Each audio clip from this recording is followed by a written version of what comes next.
What is up, everybody, and welcome back to the Season 7 Finals. I am your host, Justin Kruger, community developer on Rainbow Six Siege, and we are about to reveal Operation Parabellum, Year 3, Season 2 operation that takes place in Italy. This crowd is hyped to hear all the information that is coming in Season 2, and to help me break this down, please keep that excitement going for my amazing panelists, Jeremy Dowsett, level designer on Rainbow Six Siege, and Alexander Karpazis, presentation director on Rainbow Six Siege. Please give a big round of applause.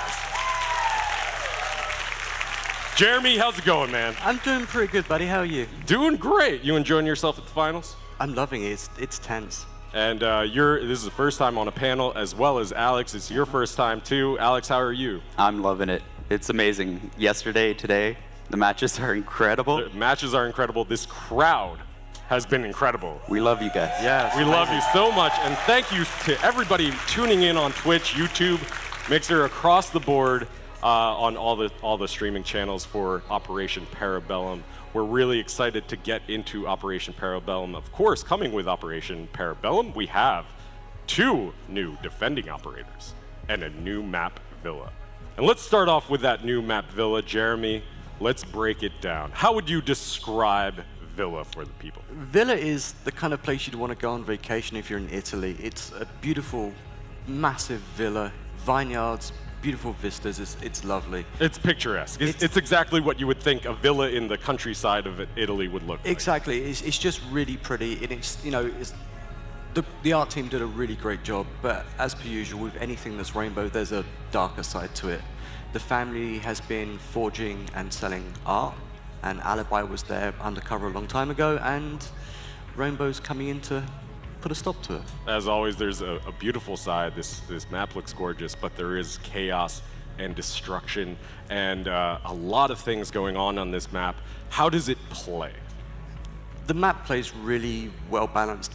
When I went through and started designing this map, it was made to go ranked and to go pro straight away.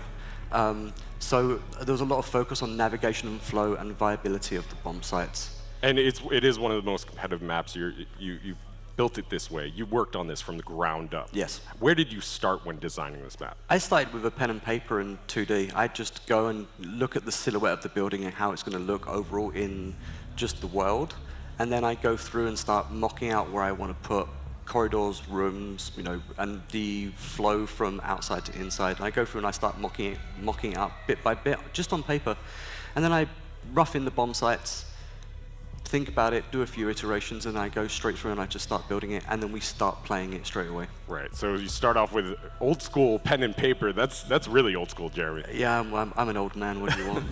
You've been designing levels in this industry for a very long time, and you always start off with that pen and paper. That's something that you design, and from that you iterate, you build it in 3D, you create different designs from it out of that, and then you create this flow, and you test this flow, and you make it competitive in a way that feels good as a game, as an experience. It's iteration and learning as you go. You really need to just look at it, look at the angles, look where the doors are, look where the windows are, and look at the rotations that can possibly happen from the design. And that's one of the great things about being a level designer, is you can just go through, and if it doesn't work, you can just erase it and start again. And there's been a lot of different versions of this map.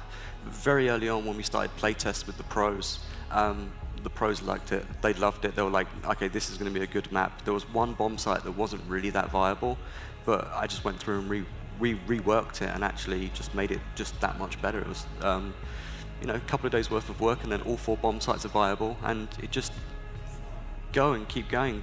If it doesn't work, start again. So through these playtests, you tweak it, you work it, you rework it, you maybe change a few things, and they felt as though this was very competitive.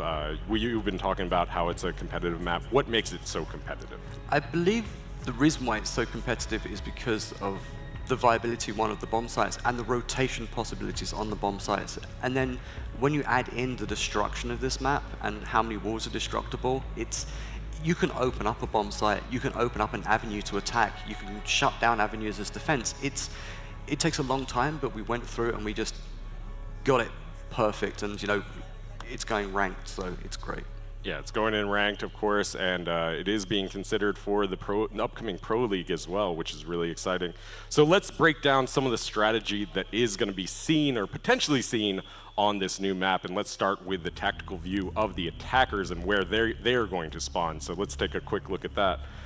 So here is the outside. You have 3 main entrances: the main entrance, the fountain, and the ruins, or 3 spawns. You have 3 spawns. Main entrance you can go through, and this map's a little bit different. There's actually safe-ish entrances to the basement. So Safe-ish. Safe-ish. It's like nothing's safe in Rainbow, right? Right, exactly. So from the main entrance, you can go through the cellar into the basement. From ruins, you can go through the side and then go through to the crypt entrance, and same from the fountain. So you've got 3 really great spawn points and 3 really great avenues just to get to the building. And when you see it, it's easy to call out, and it's really nice, and the paths are really good and quite well balanced. So you've been talking a lot about inside the building, so let's take a look inside the building. Let's go inside and break down the defenders' points with their bomb sites as well. And let's start off with the first floor, and let's take a look at the 2 bomb sites on the first floor. On the first floor, we do have kitchen, dining, and lounge library. Let's start off with that first bomb site, kitchen dining room. What's the strategy that we're going to be seeing on that, Jeremy? Kitchen dining is really interesting because just at the back of the kitchen there's a set of stairs that go down through the pantry into the basement. So you've got a really fast rotate that allows you to go through basement, back up and out, and there's hatches as well. What's different with this map is we actually don't have any exterior access to any bomb site, so you always have to go through a room. You have to commit to the bomb site. You can't just jump through a window, plant, and run away. Yeah, and as we're going to be seeing in this bird's eye overview, you are going to see a lot of buffer rooms. What's the design intention behind buffer rooms? The reason for the buffer rooms is because we want the team to commit to the plant. We don't want them just to jump in and then go far back and hold their plant from a long distance. We want them to have to stick around and actually try and defend it. And that's the reason why we did it, just to make it way more viable and more competitive. And when our earlier talks about this map, there was actually one of those entry points and became just way too easy to access the bomb site. But you guys changed that. Oh no, we flat out changed it. Kitchen dining, it was a little bit too easy to get into the bomb site from the fountain. So we changed it, added a few different paths and a few more destructible walls, and just locked it down to make it way more viable than it actually was at that time. But that's the beauty. That's the beauty of having the pros come in and actually have their feedback, and even high-ranked players come in and play. Cool. So let's stay on the first floor here and take a look at the second bomb site, which is Lounge Library. Tell us a little bit about Lounge Library, Jeremy. Lounge Library is super interesting, and you should see in that info. In the lounge, there's this little nook that you think is the best place to go and hide. A little nook and cranny? Little nook and cranny. But just behind if you don't reinforce the walls behind that nook, then you're just completely open for someone shooting through the wall. You have to remember that between the first floor and second floor, it's completely line of sight. Everything's destructible apart from the top of the stairs, so it's really easy to defend and attack a bomb site from above if you really want to. So, and that line of sight floor is really going to become crucial for defending these or even attacking these, because you can put pressure on the defenders from that site, as we've seen a lot on a map like Border that does have one of those line of sight floors. We saw that a lot this weekend, where people are pushing through that or even defending through that as well. It's one of the great things to see the strategies that come out when the maps are actually released, and same thing when this comes out on the test server on Tuesday. I'm going to be really interested, and I'm going to be watching how people play it, and that line of sight floor is going to be key, especially if you're attacking these bomb sites. Absolutely key. So that is a look at the first floor. Let's take a look at the second floor, and the two bomb sites that we have there are Aviator, Games, and Trophy Room, and Statue Room. Jeremy, let's break down this first bomb site here, which is the Aviator Room and the Games Room. The Games Room and Aviator Room is really fun. The bomb sites are actually adjacent just through a breakable wall, but there's also a rotation path through a vault where you see the hammer on the wall. Oh, that's where we see the Sledge's hammer in the beautiful case that you might have seen in the teasers or something like that. It's up on the wall. The art guys love to just put stuff in the map. There's a lot of Easter eggs I've noticed in this map.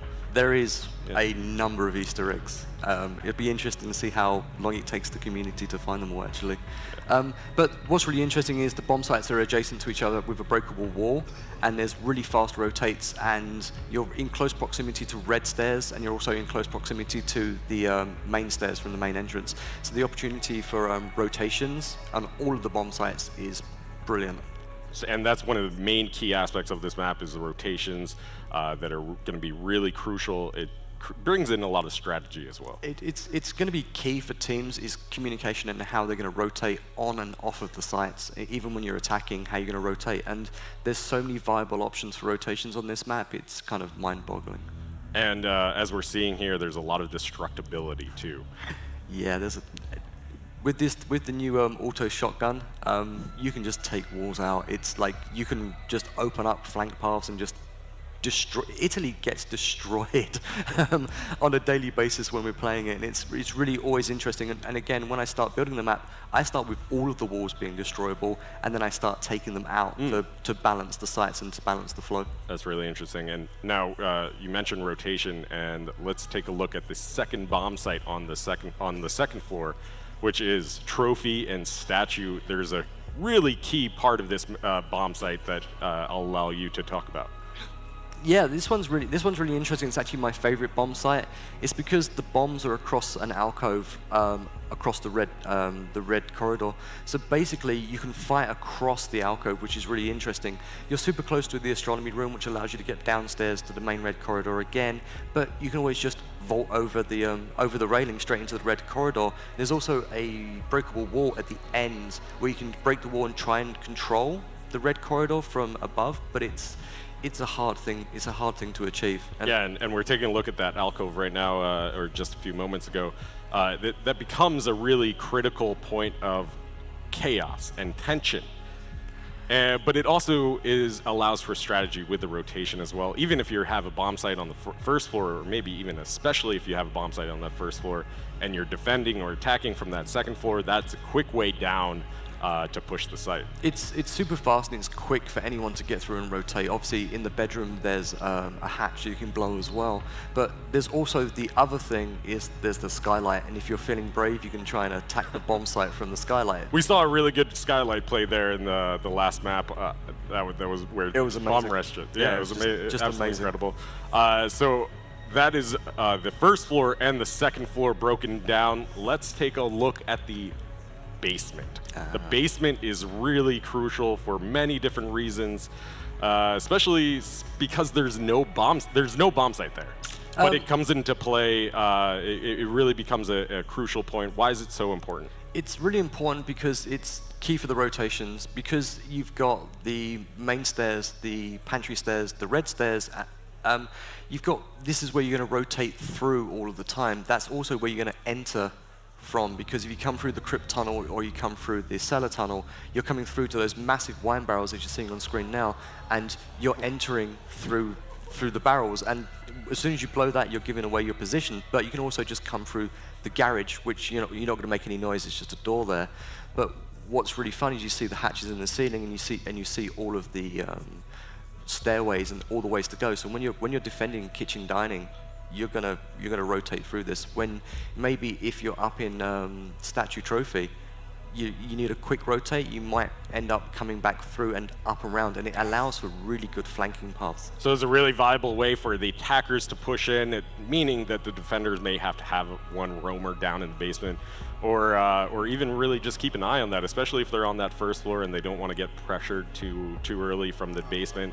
That's going to be pretty key. The map is roamer friendly, that's for sure. Roamer friendly map. But it's tense. It's tense. Right? I know the map like the back of my hand. I've been building it for 8-9 months now, and I'm surprised by the different ways that I get killed almost on a daily basis in this map. Just different ways of getting killed, a lot of angles, a lot of destructibility.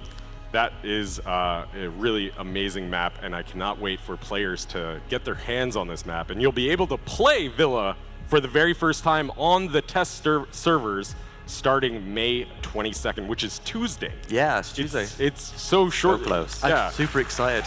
Fans here are really excited. I'm glad the fans like it. It's going to be so much fun. They're finally going to be able to play your baby Villa. It's released into the wild. Now I get nervous because I don't know, the Rainbow community is great, and it's very polarizing. They're either going to love it or hate it. I always say it's like Marmite, you know, you love or hate it. And I'm hoping the community really likes it, because I had a lot of fun. The production team had a lot of fun building this. You know, hats off to the entire production team in Montreal, because I think we pulled off a really great competitive map. Awesome. Well, that is a look at Villa, but that is not everything that is coming in Operation Parabellum, of course. We also have our 2 new operators, Maestro and Alibi. They are defense operators. The crowd here is hyped to take a look at them for the very first time.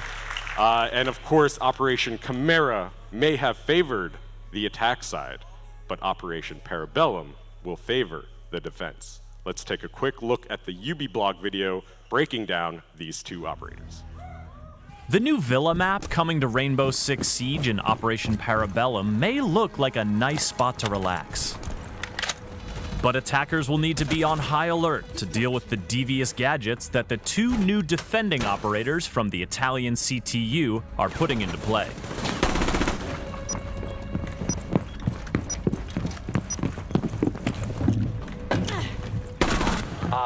One of the most important skills in Siege is spotting your enemies before they spot you. But what if your enemy wasn't your enemy? Say hello to Alibi, and Alibi, and Alibi, and Alibi. Only one of them is your opponent. The rest are holographic decoys.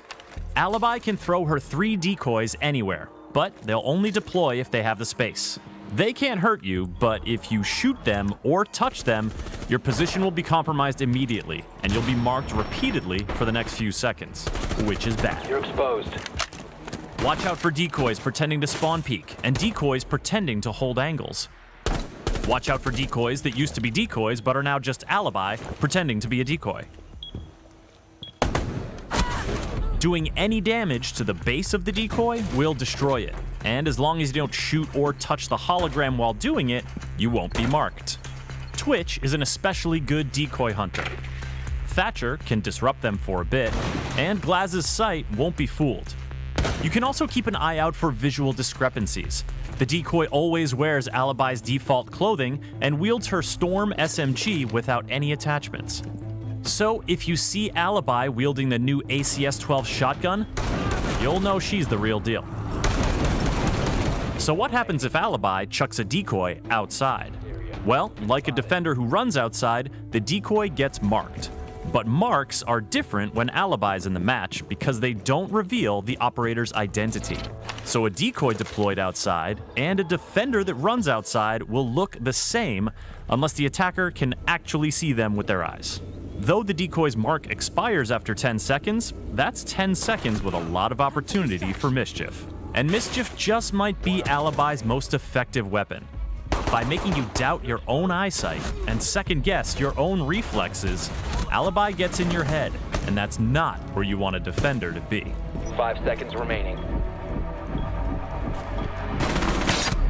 Now, we all know how powerful cameras are in Siege.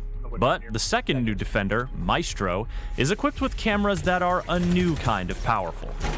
Behold the evil eye. It's bulletproof. It can see through smoke. It shoots a frickin' laser beam. Maestro can plant his evil eyes on floors or walls just like Jaeger does with his ADS. And once installed, they're hard to get rid of. Bullets or melee hits won't work. You'll need to use explosives, or destroy the surface it's planted on, or call in your old pal Sledge for a quick demo job. Thatcher and Twitch can disable them temporarily, but as long as the shutter is closed, evil eyes are free to be used as cameras by anyone on the defending team. They can mark targets and they can see through smoke, so you'd better be sure there isn't one watching when you rappel in through a courtyard roof opening and try to plant the diffuser. But the evil eye doesn't just spectate. When Maestro is using one and aims down sights, the shutter will slide open to expose a laser. Once the shutter is completely open, Maestro can fire the laser to destroy drones, blow up breach charges, and damage attacking operators. A single shot may not do a lot of damage, but you can fire in rapid succession, and this can be very dangerous for an attacker with low health. Deploy in a good spot, and you can quickly land a bunch of shots before your enemy zeroes in on you, or you overheat the laser. When the shutter is open, the Evil Eye is vulnerable to gunfire and melee attacks. And remember that the laser won't interrupt a diffuser plan. It's up to Maestro and his LMG or ACS-12 shotgun to clear the room. If you seek dastardly new gadget strategies, prepare for Operation Parabellum. And to keep up with the latest in Rainbow Six Siege, visit us at news.ubisoft.com and subscribe to the Ubisoft YouTube channel.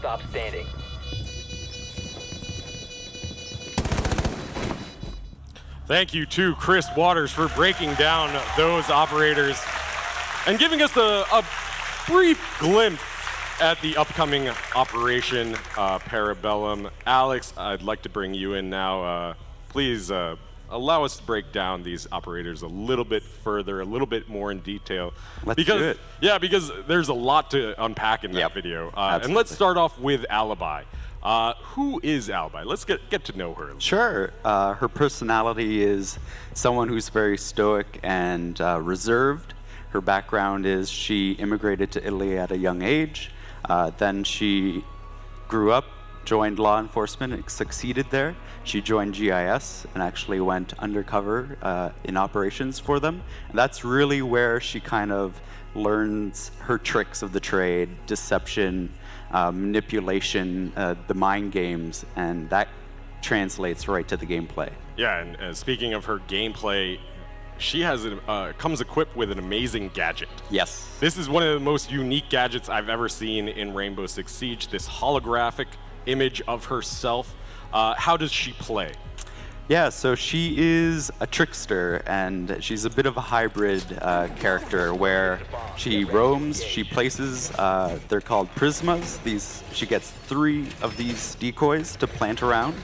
And then it's all about counterintelligence, pretending where you are when you're not actually there, or misleading the enemy team into thinking you're in many places at once. And as we saw with Maestro, he is a true form of intelligence gathering. That's right. But Alibi kind of falls in this middle ground where she's not technically a trap operator, but she's not technically an intel operator, but she has these counter intel abilities. Yeah, there's a duality to that. And also she can receive intel if you happen to shoot her decoy or drone through the decoy. Or even throw it outside and to pretend to be your decoy, as we saw in that.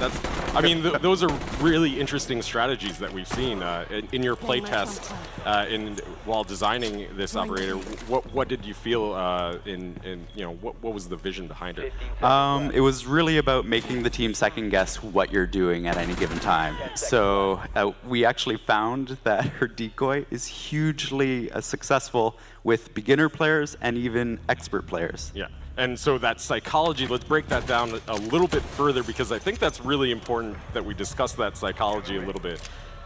From the day one of Siege, we are taught to aim for the head, shoot, and have really lightning fast reactions, especially on a pro scene stage like this. Yep.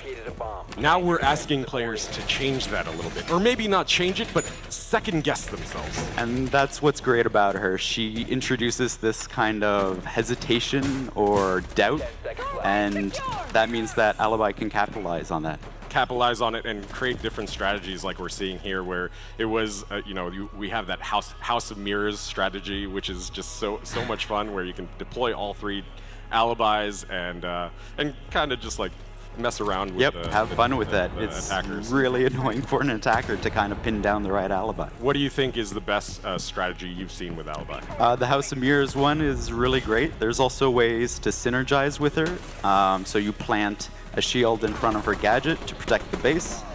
Maybe people have to jump through to disable it, and they fall into a frost trap, or there's a Capcan trap. There's a lot of ways to synergize with the defense. So while she may not be a true trap operator, she has a lot of synergies with trap operators, and she has a lot of synergies with the whole team in general, because she does have that unique passive when she deploys a gadget outside of the defender's boundaries. That's right. Actually, the passive is shared to the entire team, so anybody who runs outside of a map location won't be immediately identified.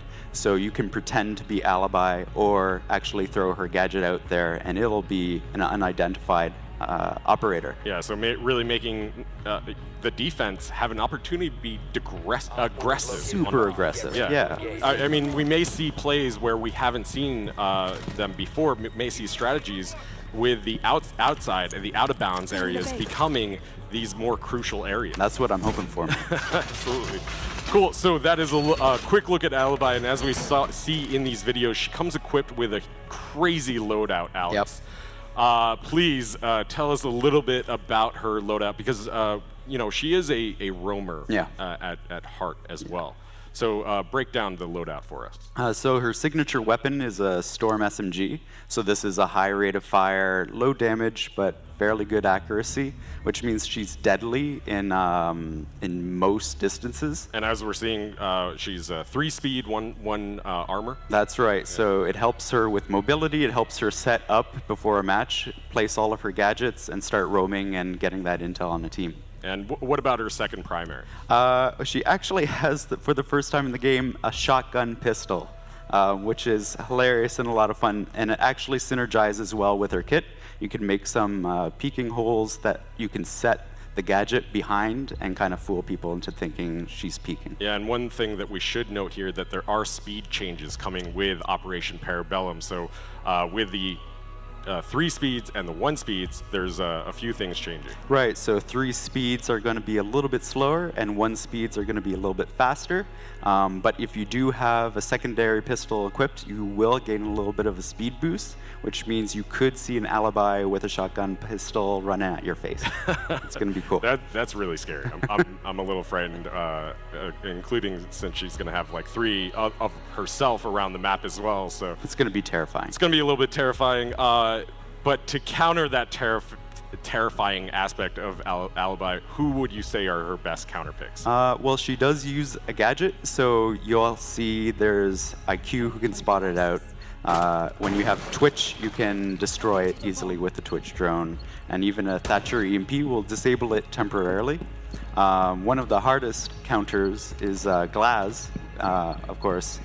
He'll be able to see through any of the decoys, and only the real Alibi will light up. Yeah, so if you do have a Glaz peeking or somebody on defense trying to rush out, you will have Glaz as an advantage there, because that's a really aggressive move. It is. It would be hard to really pull that off. But also, as we're seeing with Thatcher, it temporarily disables the decoys, so it's not a full hard counter, but a little bit of a soft counter, just to know if she is doing that House of Mirrors trick.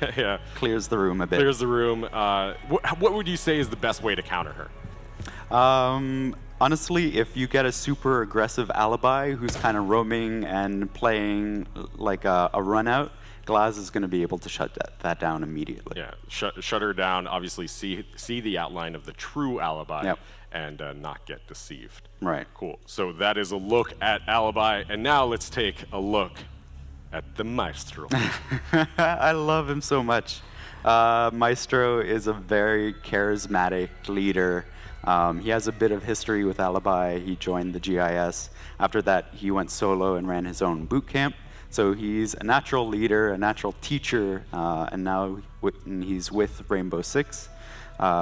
He's a great operator to kind of hunker down and protect a point. And he just looks cool. Man, this guy has so much charm. I'm jealous. I love it. As we saw also, if you're following on Twitter, Gasam Milos cosplayed as Maestro and nailed it. He just nailed it. It was really awesome. I'm excited to see more cosplay of Maestro out there. But let's get into his gameplay. How does he play?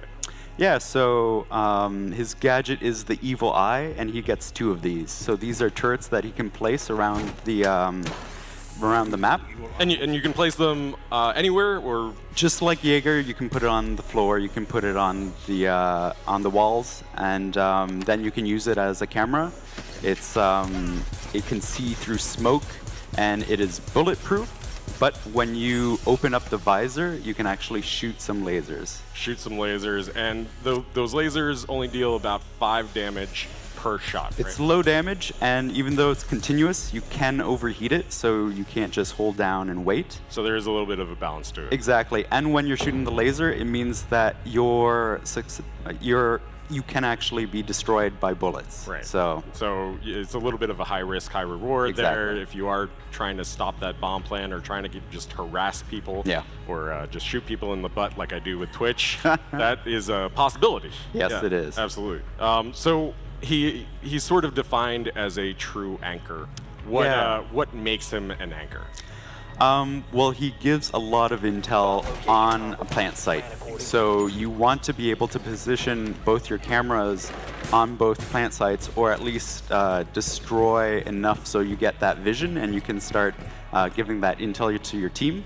And he has a few similarities to like an Echo, for example. He has that stopping power. He has that intel. Would you say he plays like an Echo, like a Smoke, or? He's actually in that same family of being able to stall. So if you see a plant going down, essentially if an attacker walks into a room and sees the camera, they're going to have to take care of it. Otherwise, you know that Maestro's feeding information about what you're doing. Feeding information, potentially even stopping that plant. Yeah. I think I've even seen some strategies where people will have 2 Maestro cameras set up and they'll just hop back and forth between You them. can be so annoying with that. It's great. So annoying. So he's even also can even fall into a harasser category as well. Exactly, yeah. In a similar way that Twitch can kind of do a variety of things, Maestro is going to be really crucial in various aspects. Yeah, he has a lot of utility. Yeah, especially if they are kind of pushing from the top side or defending from the top side on Villa as well. They can have a Maestro set up in the second floor or even in the basement. Just keep an eye on things. Of course, Maestro actually plays really well in Villa. He plays really well in a lot of maps actually. Like I played with him an awful lot, and I've played with Alibi an awful lot. But Maestro, yeah, in Maestro plus Villa, It's fun. That's a fun time. Plus, the Italians are equipped with these just explosive power and brute force Yep. to destroy this entire this entire beautiful villa that you've worked so hard on, Jeremy. It's a real shame, but I don't design for operators because you don't want anything to be OP. So the first time I was actually playing and I heard that auto shotgun, I was really wondering what it was. I'm like, what is this? And I was busy building the map, and this wall just disappeared in front of me. I'm like, oh, okay. This is. Oh, that is Maestro. Yeah, this is real now. Yeah, and speaking of that auto shotgun, let's take a look at his loadout really quick here. Yeah. After we're cut back from this gameplay, but his loadout is pretty interesting. It is. He has a lot of utility and can be built different ways. He is a 3 armor, 1 speed, so he's pretty beefy. So he's a thick boy. He is. And Another thick boy in Rainbow Six. we've given him a lot of tools to play around with that. So, like you said, he's really about brute force when it comes to his loadout. He has an LMG, and because he is a 1 speed, you can put an ACOG on that if you want. I can hear a reaction coming from the crowd here. I can't wait to see it. Can't wait to see it. That's going to be really interesting, especially he is, the 1 speeds are getting a little bit of that speed boost, so they're not as handicapped as they were before. Right. With that ACOG, we may see a few spawn peaks or It could be. runouts. It could be, but then again, you want to have your Maestro alive for as long as possible to anchor down. So Right, we'll he see doesn't how have they play. a really great passive. Yeah. Because while the cameras are useful, Yep. they can be useful, the true utility of it comes with the laser. Exactly. So if he runs out and dies, then you're kind of defeating the purpose of having Maestro on the team. Right.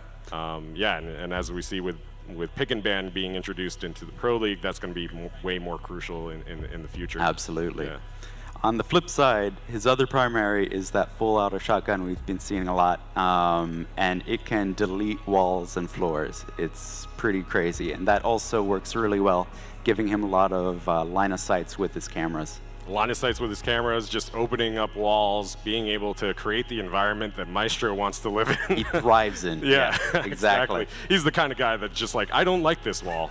Goodbye. It's gone. Yeah. I can see that, yeah. It's gone. It's just gone. Sorry, Jeremy just cries a tear every time Maestro deletes a wall. There's so much destruction in Italy, and as soon as he turns up, everything just goes away.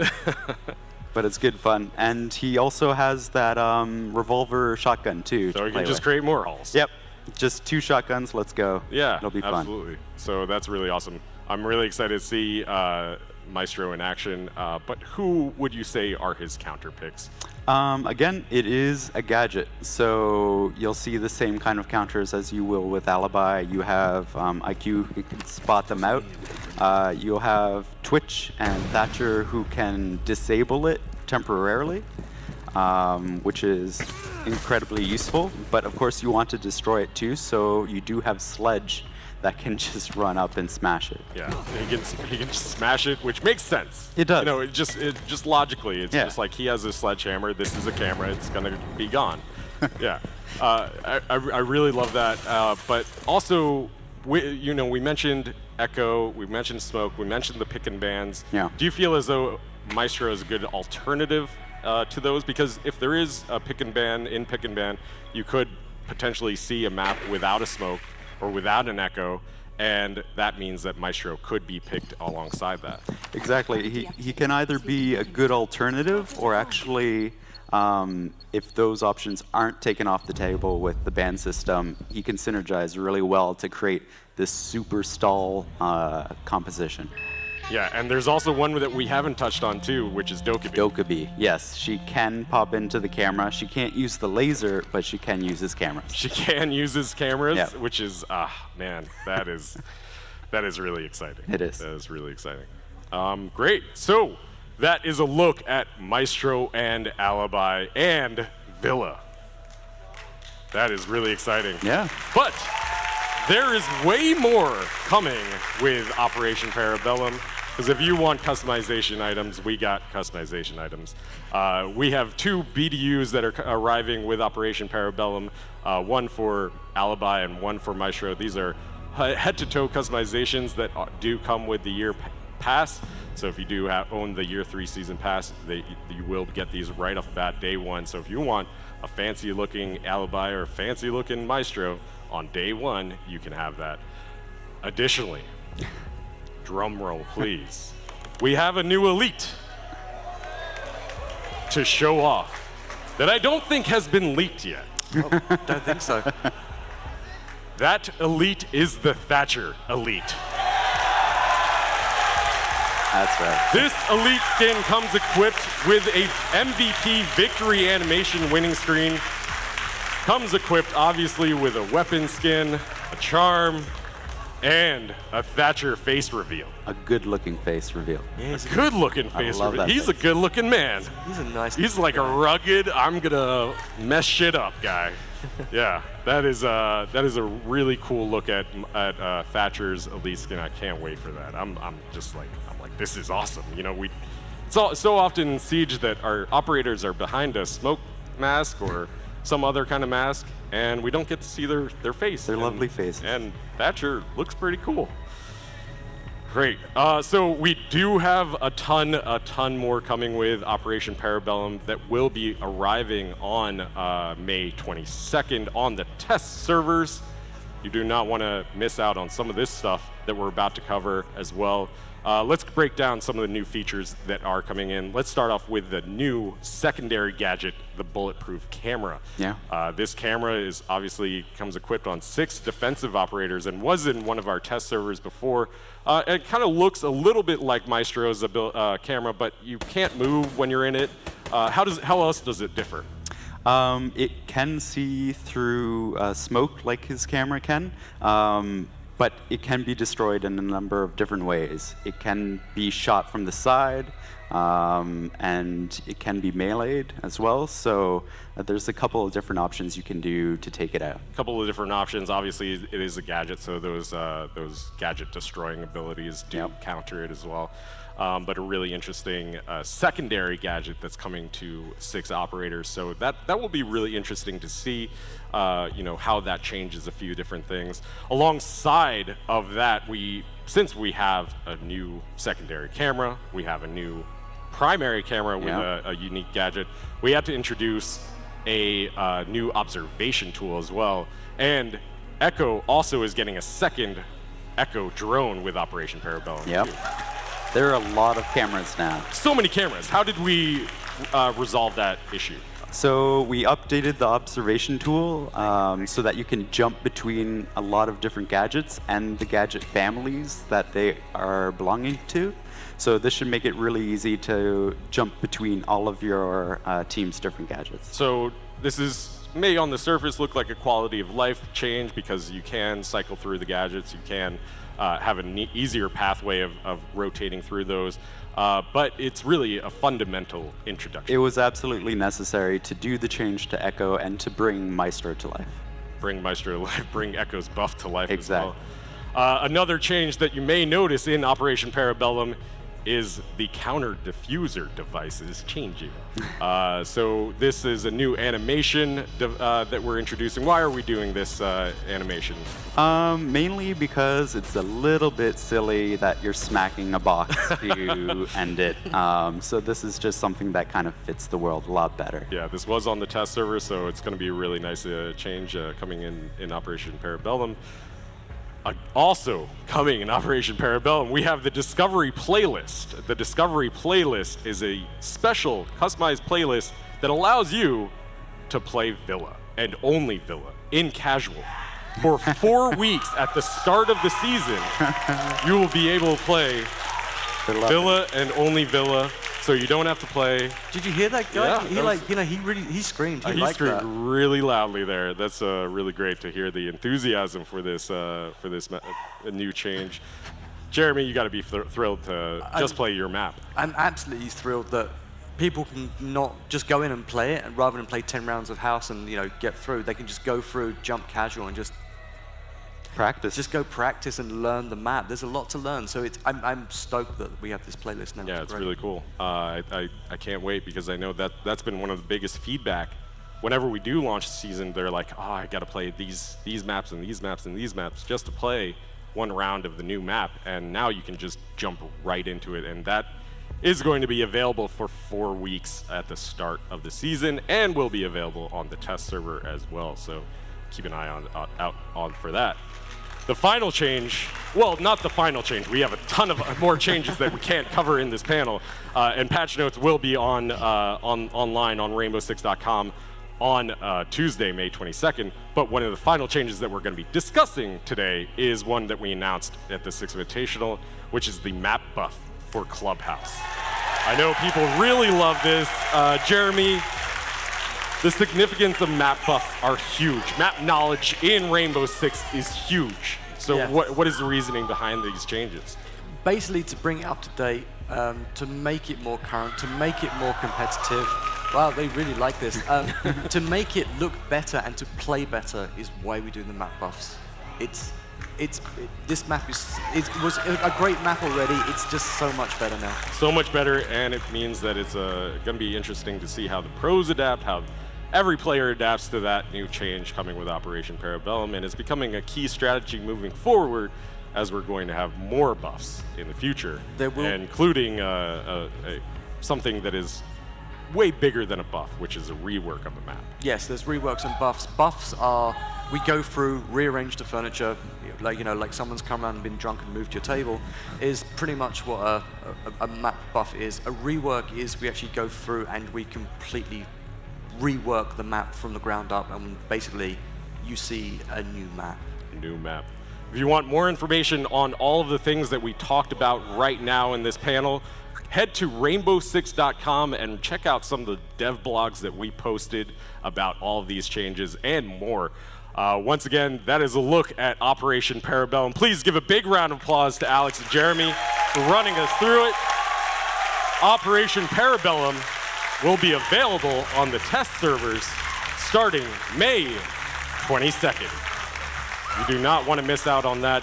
Check it out on May 22nd, and you do not want to miss out on what is coming up just after this, the grand finals between Team Liquid and Penta Sports. Yeah.